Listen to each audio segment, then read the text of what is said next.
Welcome to intellectuals Avenue. आज हम Henry Howard यानी अर्ल ऑफ सुरे की जिस पोइम को डिस्कस करेंगे उसका टाइटल है ऑन वाइट्स डेथ, या इसका दूसरा टाइटल है वाइट रेस्टेथ हियर। इस पोइम में वाइट को ट्रिब्यूट दिया गया है, यानी खराज तहसीन पेश किया गया है। ये पोइम टोटल 9 क्वाट्रेन्स और 1 कपलेट पर कंसिस्टेड है। क्वाट्रेन का मतलब है 4 लाइंस पर कंसिस्टेड स्टेंजा और कपलेट का मतलब है 2 लाइंस पर कंसिस्टेड स्टेंजा। तो इस तरह से 9 क्वाट्रेन्स और 1 कपलेट पर कंसिस्टेड होने की वजह से इस पोइम की टोटल लाइंस की स्ट्रेंथ है 38। वाइट कहता है वाइट रेस्टेड हियर, यानी वाइट जो कि पोइट था वो यहाँ पर आराम कर रहा है। That quick could never rest, जो कभी भी बहुत जल्द आराम करने के लिए नहीं गया था, यानी वो ज़्यादा देर जागता था और बहुत कम आराम करता था, लेकिन अब अपनी डेथ के बाद वो हमेशा के लिए अपनी कब्र में आराम कर रहा है। Who's heavenly gifts increased by disdain, यानी लोगों की जो उसके लिए नफ़रत थी, डिस्डेन यानी हकारत थी, नफ़रत थी, इसने उसको परेशान नहीं किया, बल्कि उसकी जो एबिलिटीज़ थी, उसकी जो सलाहियतें थीं, वो मज़ीद बेहतर हो गई, वो मज़ीद नुमायाँ हो गई।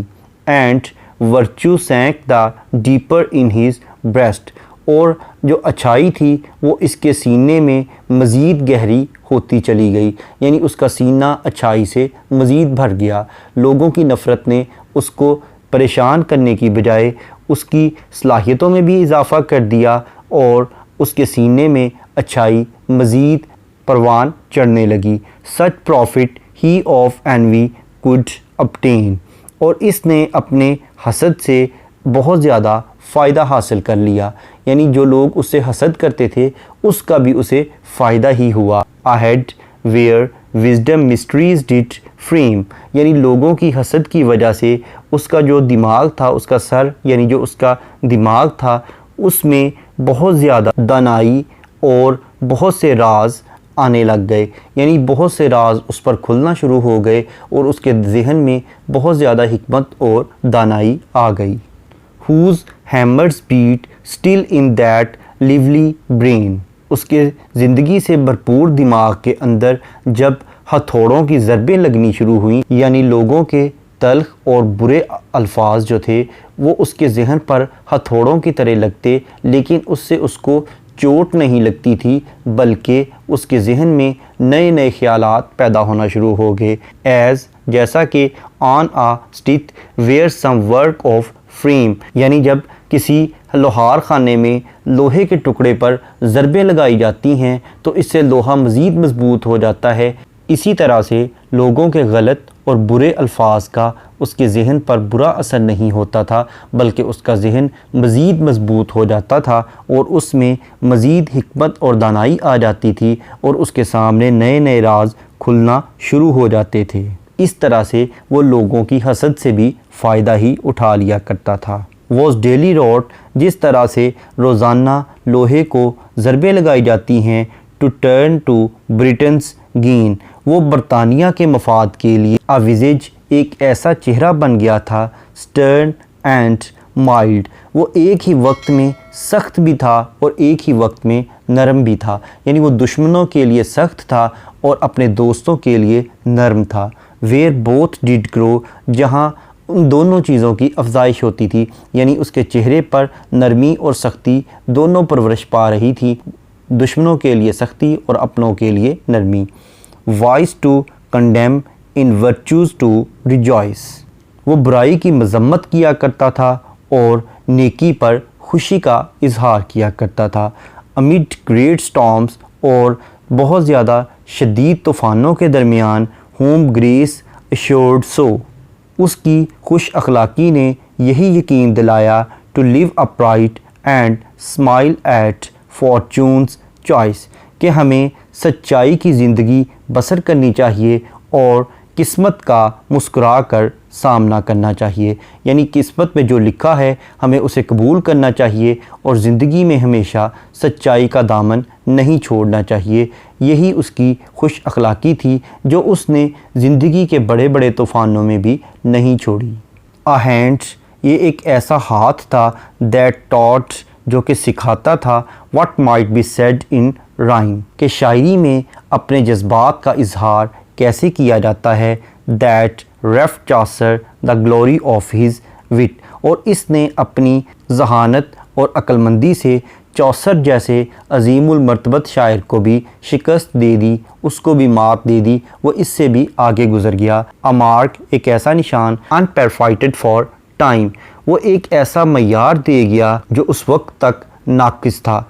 सम may approach but never none shall hit, उस ज़माने में कुछ लोग तो उसके मुकाम तक पहुंच सकते थे, लेकिन कोई भी वहां तक ना पहुंच पाया। अगरचे लोग उसके मकाम को हासिल कर सकते थे, लेकिन इतनी हिम्मत किसी में भी ना हो सकी कि वो उसके मकाम को पा सके, यानी वो सबसे बुलंद आदमी था। A tongue that served in foreign realms his king, ये एक ऐसी ज़बान थी जिसने गैर मुल्की सल्तनतों में भी अपने बादशाह के लिए ही खिदमत सरंजाम दी, यानी उसने अपनी ज़बान के तहत बादशाह की खिदमत की। यानी अगर वो एम्बेसडर बना, सफारतकार बना, तो तब भी उसने अपने मुल्क और अपने बादशाह के लिए ही खिदमत सरंजाम दी।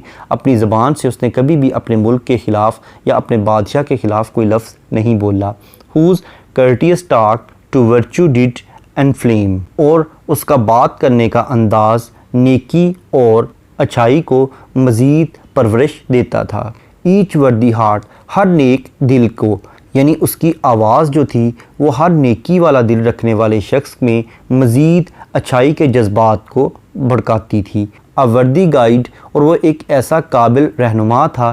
टू ब्रिंग, जो कि ले आया, अवर इंग्लिश यूथ, हमारी इंग्लैंड के जवानों को, बाय ट्रेवेल अनटू फेम, अपनी मेहनत और मशक्क़त के बलबूते पर शोहरत की जानब ले आया।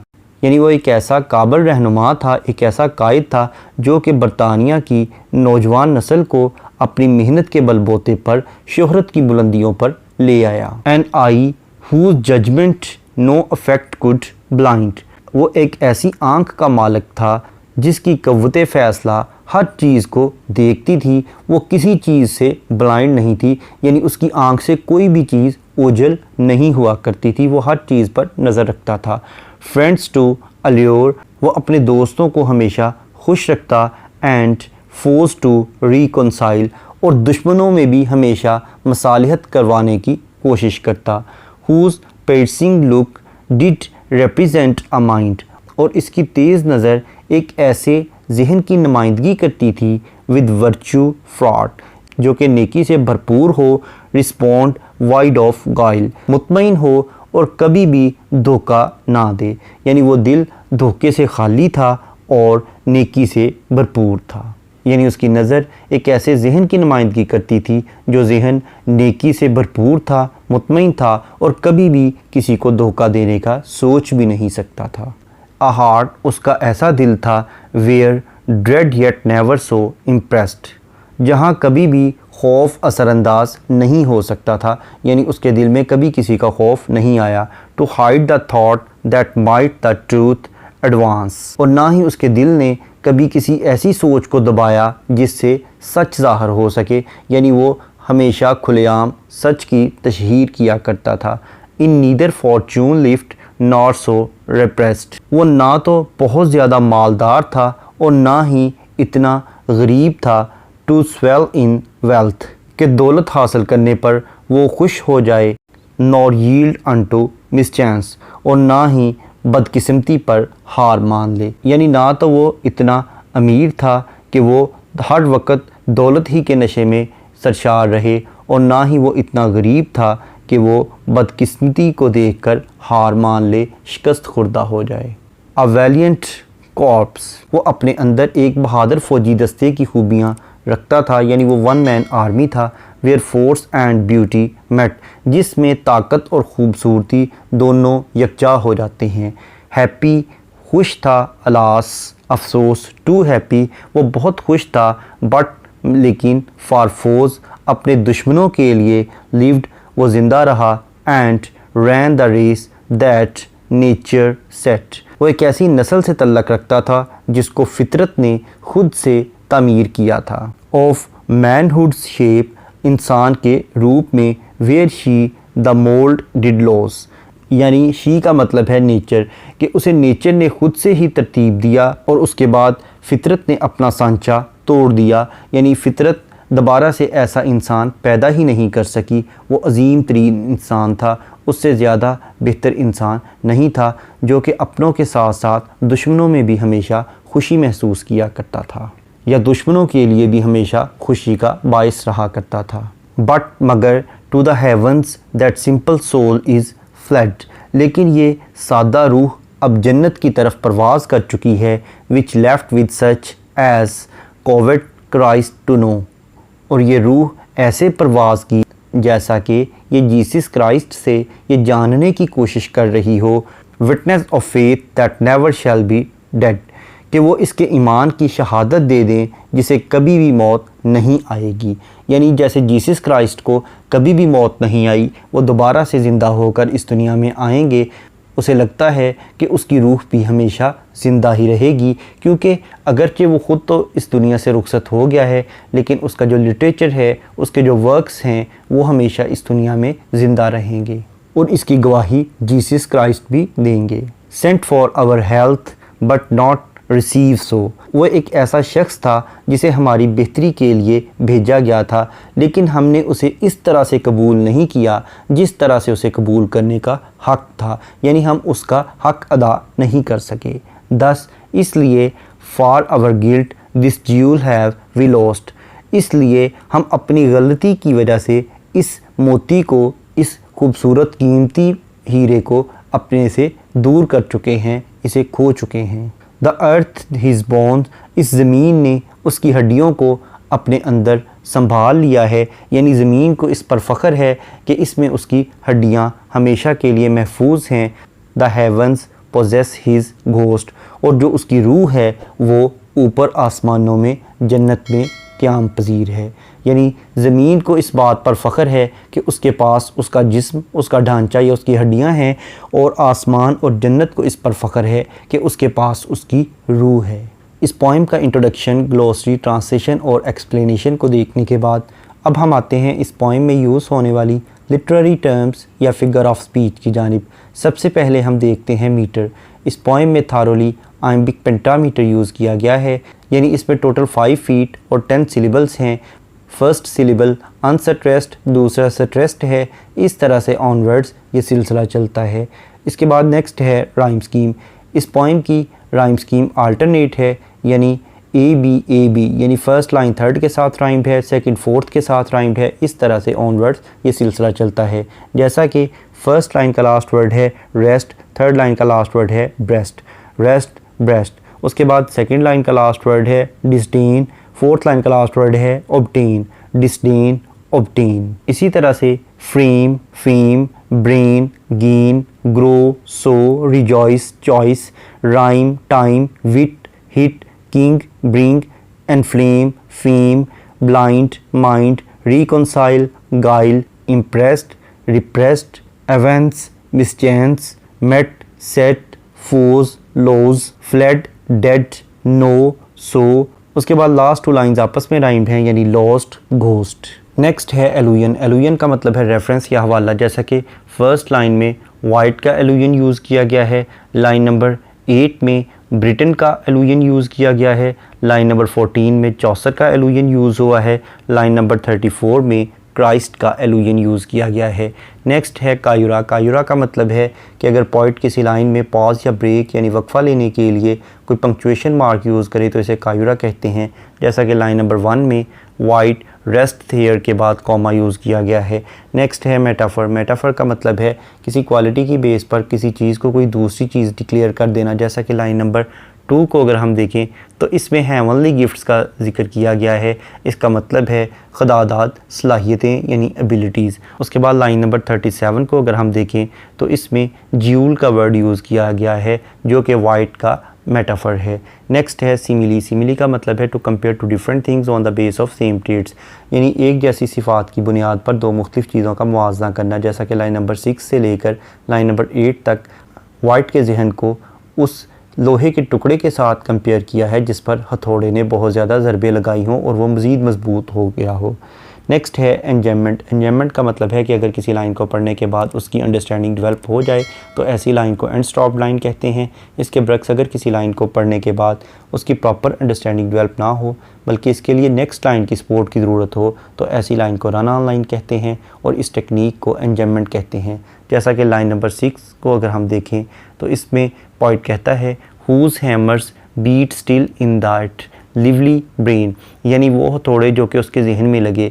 अब वो कैसे लगे वो लाइन नंबर 7 में बयान करता है एज ऑन आ स्टिक, जैसा कि किसी लोहार खाने में where some work of fame, जहाँ पर कोई काम। अब वो काम क्या है वो लाइन नंबर 8 में बयान करता है वॉज डेली रोड, हर रोज़ किया जाता था। नेक्स्ट है इंटरनल राइम। इंटरनल राइम का मतलब है कि अगर पॉइंट एक ही लाइन में 2 या 2 से ज़्यादा राइम्ड वर्ड यूज़ करे तो इसे इंटरनल राइम कहते हैं। जैसा कि line number 1 never rest, line number 1 में again gifts increase, line number 3 में एंड सैंक, लाइन नंबर 3 में again in his, line number 14 में हिज विट, लाइन नंबर 11 में ग्रेट ग्रेस, लाइन नंबर 17 में इन हिज किंग। नेक्स्ट है paradox. Line number 10 में point एक तरफ तो उसके अच्छे होने का जिक्र करता है कि वो अच्छी खूबियों पर खुश हुआ करता था, नेकियों पर खुश होता था, और दूसरी तरफ उसके बुराइयों को मुस्तरद करने का जिक्र करता है, यानी 2 अपोजिट क्वालिटीज़ का जिक्र करता है। नेक्स्ट है पर्सोनिफिकेशन। पर्सोनिफिकेशन का मतलब है to give human traits to the non living things, यानी बेजान चीज़ों को जानदारों की खसूसियत अता कर देना।